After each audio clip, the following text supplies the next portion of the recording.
18 তারিখ রাতে আমি ইস্তাম্বুলে হোটেলে ফিরে ছবি দেখলাম ফেসবুকে ছায়ানটের ভাঙচুরের একটা ছবিতে চোখ আটকায় গেল। ওয়াহিদুল হকের ছবিতে ধারালো কিছুতে আঘাত করিয়া মাটিতে ফেলে দেওয়া হয়েছে।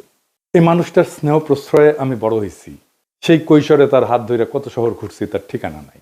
আমার বাবার বন্ধু সঙ্গীত গুরু ওয়াহিদুল হক, আপনারা বুঝতে পারতেছেন আমি ঢাকায় থাকলে ওই ছবিটা অন্তত বুক দিয়ে আগলাইতাম।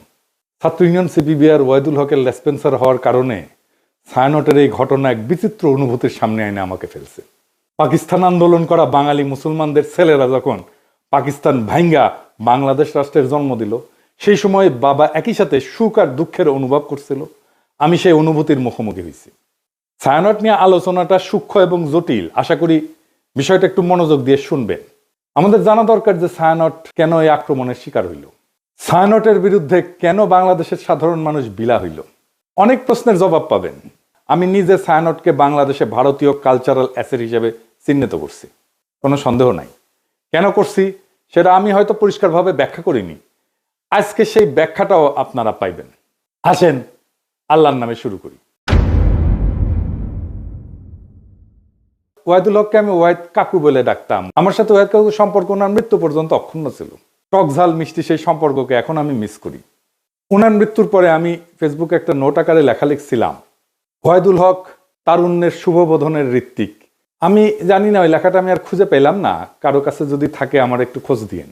আমার জীবনে যে বিচিত্র অভিজ্ঞতা হয়েছে, অসংখ্য মানুষের সাথে মিশছি, সেই কারণেই ভাঙ্গু সেকুলারদের কালচারাল আর পলিটিক্যাল স্ফেয়ারের অন্দরবহনের খবর আমি জানি, ক্রিটিক্যালি অ্যানালাইজ করতে পারি।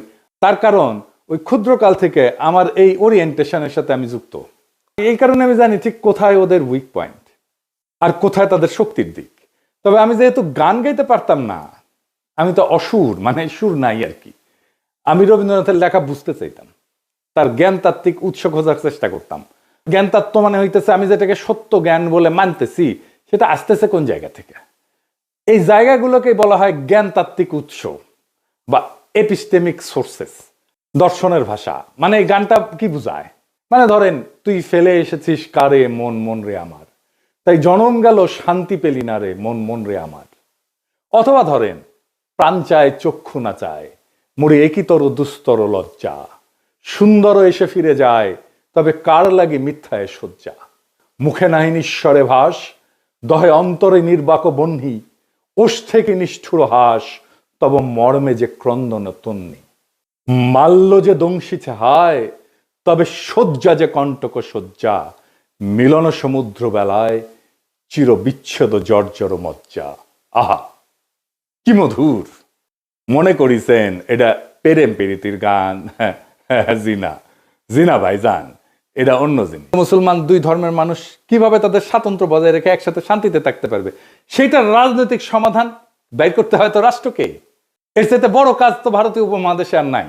কিন্তু আগে সিদ্ধান্ত নিতে হবে আমরা শান্তিতে থাকতে চাই। সিদ্ধান্ত নিলে পথ বের হবে, পথ আছে।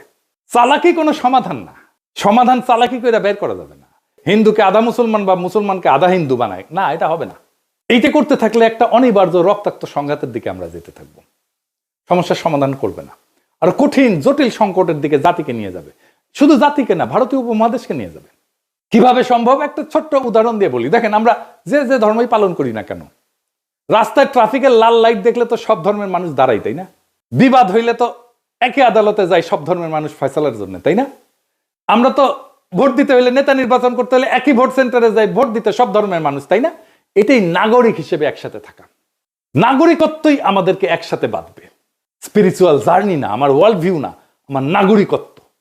আমি যেই যেই জায়গায় আমরা নাগরিক হিসেবে আমি শেয়ার করি সেই জায়গাটা আমাকে বাঁধবে। যাই হোক, আগের আলাপে ফিরে আসি। ছায়ানট নিয়ে বাংলাদেশের মানুষ চূড়ান্ত বিলা হয় 2018 সালে। হ্যাঁ, 2018 সালে যখন বাংলাদেশের মানুষের চোখে স্পষ্ট হয় মোদির সাথে ছায়ানটের সম্পর্ক। কেন ছায়ানটে হামলা হইলে মোদির বিজেপি বাঙালিদের জায়গায় উঠতে বলে? এটার উত্তর কি দেখছেন? ছায়ানটে হামলা, বাঙালিদের জেগে উঠতে বলল মোদির বিজেপি। কেন? কারণটা হইতেছে 2018 সালে ভারত সরকারের পুরস্কার পায় ছায়ানট। স্বয়ং মোদি অভিনন্দন জানায়। শুধু অভিনন্দন না, ছায়ানটের এই ভারত রাষ্ট্রের পুরস্কার, যার জুরি বোর্ডের চিফ ছিল স্বয়ং মোদি, সেই পুরস্কার না আসলে একটা গুরুতর নৈতিক এবং রাজনৈতিক ভুল। এটা কোনো ভারত বিরোধী আবেগ না, এটা রাষ্ট্রীয় সহিংসতা, জনগণের স্মৃতি এবং সাংস্কৃতিক প্রতিষ্ঠানের নৈতিক সীমা, এই তিনটার সংঘাত। কিভাবে? রাষ্ট্রীয় পুরস্কার কিন্তু কখনো নিরপেক্ষ না। রাষ্ট্রীয় পুরস্কার মানে এই প্রতিষ্ঠান আমাদের রাষ্ট্রের নৈতিক এবং সাংস্কৃতিক বয়ানের অংশ। এটা কোনো ব্যক্তিগত শিল্পীর সম্মান না, এটা রাষ্ট্রীয় বৈধতার অংশীদারিত্ব। পৃথিবীর বহু মানুষের কাছে মোদি গুজরাটের কসাই নামে পরিচিত। এটা রাজনৈতিক গালি না, এটা একটা নৈতিক অভিযোগের একটা প্রতীকী নাম। বাংলাদেশে মোদি অসম্ভব ঘৃণার পাত্র। বাংলাদেশে মোদি বিরোধিতা কোনো বিমূর্ত বিষয় না, বাস্তব ঘটনা। 2021 সালে মোদি বাংলাদেশে সফরের বিরুদ্ধে ব্যাপক গণপ্রতিরোধ হয়, পুলিশের গুলিতে সংঘর্ষে বহু মানুষ মারা যায়, শহীদ হয়। সাধারণ মানুষ এটা প্রতিরোধ করছে। কেউ এটা অস্বীকার করলে সে ইতিহাস অস্বীকার করতেছে। এখন প্রশ্ন হইতেছে, যে ব্যক্তির আগমনের বিরুদ্ধে বাংলাদেশের মানুষ জীবন দেয়, তার নেতৃত্বাধীন জুরি বোর্ডের মনোনয়নের পুরস্কার নেয় একটা রাষ্ট্রের কাছ থেকে, ছায়ানট এটা কিভাবে সংস্কৃতি বলে চালায়? আর সেই রাষ্ট্রের কাছ থেকে, যেই রাষ্ট্রের বর্তমান সরকার মুসলিম নিধন, নাগরিক বঞ্চনাকে স্বাভাবিক করে তুলছে, কাশ্মীর থেকে দিল্লি সব জায়গায় এটা প্রমাণ আছে। এই দুই অবস্থান। এখন ছায়ানট তো বলতে পারেন আমরা রাজনীতি করি না, এ দাবি আর টেকে না। এই যুক্তিটা সবচেয়ে বড় ভণ্ডামি। কারণ রাষ্ট্রীয় পুরস্কার গ্রহণ করে একটা রাজনৈতিক কাজ। রাজনৈতিক ক্ষমতার কাছ থেকে সম্মান নিলে আপনি রাজনীতির ভেতরে ঢুকে পড়েন। রাজনীতি করি না বলার তখন সুযোগ থাকে না। রাজনীতি করি না বলার সুযোগ একদম শেষ হয়ে যায়। রাজনীতি না করলে ওই পুরস্কারটা প্রত্যাখ্যান করতে হয়, গ্রহণ করলে রাজনীতির দায় নিতে হয়। তো মোদি কেন ছায়ানটকে বন্ধু মনে করে বুঝতে পারতেছেন তো? এটা তো কোনো কাকতাল না। এই প্রশ্নটা সবচেয়ে ভয়ঙ্কর। মোদি ছায়ানটকে বন্ধু মনে করে কারণ ছায়ানট ভারতীয় সাংস্কৃতিক হেজিমনিকে বাংলাদেশে ফেরি করে। তারা সফট হিন্দুত্ববাদকে রবীন্দ্রনাথের মোড়কে উপস্থাপন করে বাংলাদেশে ফেরি করে। ছায়ানট তার একটা নিরাপদ সাংস্কৃতিক প্ল্যাটফর্ম হয়ে উঠছে, যাকে ভারত রাষ্ট্র তার মতাদর্শিক সফট পাওয়ার হিসাবে ব্যবহার করতে পারে, স্বীকৃতি দেয়। এইটাই তো বাংলাদেশের মানুষ দেখছে। তো ছায়ানট কি করতে পারত? পুরস্কার প্রত্যাখ্যান করতে পারত। ইতিহাসে অসংখ্য উদাহরণ আছে যেখানে পুরস্কার গ্রহণ না করাই নৈতিক অবস্থান হয়ে ওঠে, প্রত্যাখ্যানই প্রতিষ্ঠানকে সম্মানিত করে। ছায়ানট যদি বলতো বাংলাদেশের জনগণের স্মৃতি এবং রক্তের ইতিহাসের কারণে আমরা এই রাষ্ট্রীয় পুরস্কার গ্রহণ করতেছি না, সেটাই হয়তো সবচেয়ে শক্তিশালী সাংস্কৃতিক বক্তব্য, সবচেয়ে বড় নৈতিক শিক্ষা, সবচেয়ে বড় আন্তর্জাতিকভাবে সম্মানজনক অবস্থান এবং দেশের মানুষের ভালোবাসা পাওয়ার রাস্তা। আপনি বাংলাদেশে কাজ করেন, মোদি কেন আপনাদের বাহবা দেয়?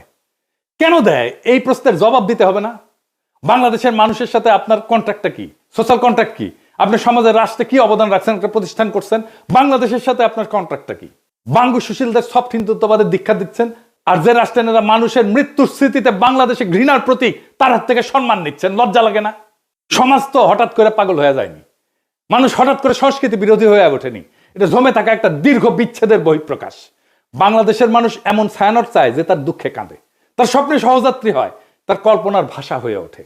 বাংলাদেশের মানুষ এমন ছায়ানট চায় যে মোদির অখণ্ড ভারতের কল্পনাকে রবীন্দ্রনাথের সুরে ঢেকে দেয় না, বরং সুরে ফেলে দেয়।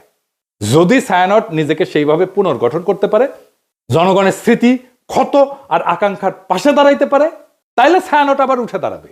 আর যদি তা না পারে, যতই মানববন্ধন করেন, গান আর প্রতিবাদ করেন, ইতিহাস তাকে ভাঙবে না, মানুষই তাকে ছেড়ে যাবে। আপনি ছাত্রই পাবেন না, কেউ আর গান শিখতে আসবে না, কেউ আর সেখানে নিজের স্বপ্ন খুঁজবে না, কেউ নিজের কল্পনার সাথে ছায়ানটকে জুড়বে না। আপনার কালচারাল লেজিটিমেসি কোলাপস করতেছে। কারণ সংস্কৃতি টিকে থাকে মানুষের ভালোবাসায়, মানুষের মধ্যে, গণমানুষের মধ্যে, রাষ্ট্রের বাহবায় না। আপনারা তো জনগণকে হারায় ফেলছেন, ভারতকে পাইছেন, জনগণকে হারায় ফেলছেন। যে সংস্কৃতি জনগণকে হারায়, সে শেষ পর্যন্ত কালের অন্ধকারে হারায় যায়। এটাই ইতিহাসের সত্য। এই সত্যই শিখাইছে আমাদের জুলাই বিপ্লব। ইনকিলাব জিন্দাবাদ।